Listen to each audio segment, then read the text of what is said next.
गजब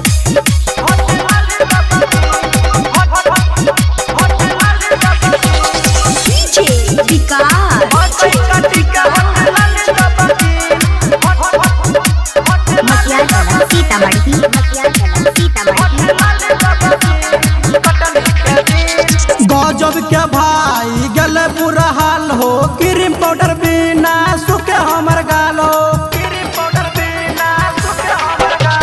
गजब के भाई गले बुरा हाल हो, क्रीम पाउडर बिना सुखे हमर गालो। बिगड़ल जच हमर चेहरा हसीन, बिगड़ल जच हमर चेहरा हसीन। अब गेल रानी है कटनी के दिन, महकई काटी के होठ लाल दबाकीन।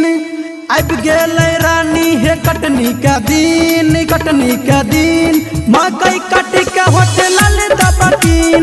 अब गेल रानी है कटनी का दिन, कटनी का दिन, महकई काटी के होठ लाल दबाकीन। Presented by PM Recording Studio, Alamnagar, Madhepura.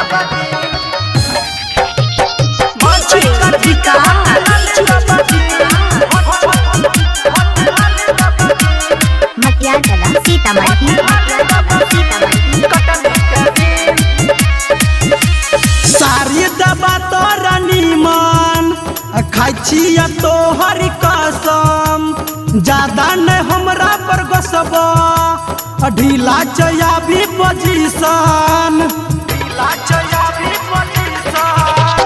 दिक्कत न याद सहिबा, लहिरा हम चली जाइबा।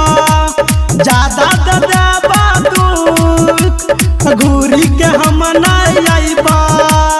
बेची दो दू चार कट्ठा जमीन, बेची दो दू चार कट्ठा जमीन। अब गेल रानी है कटनी के दिन, महकई काटी के होठ लाल दबाकीन।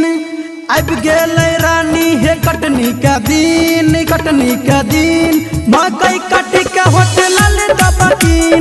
अब गेल रानी है कटनी का दिन, कटनी का दिन, महकई काटी के होठ लाल दबाकीन। Presented by PM Recording Studio, Alamnagar, Madhepura.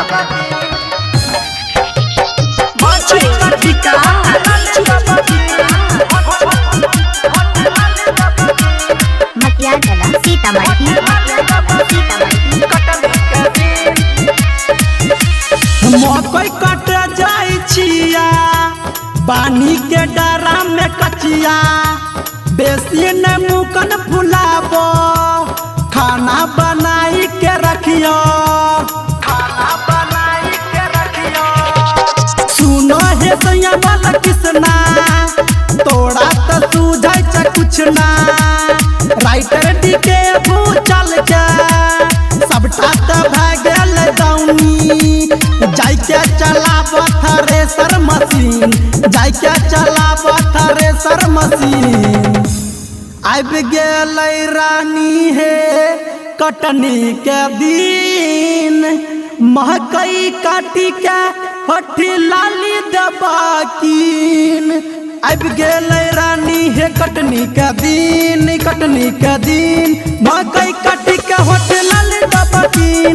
अब गेल रानी है कटनी का दिन, कटनी का दिन, महकई काटी के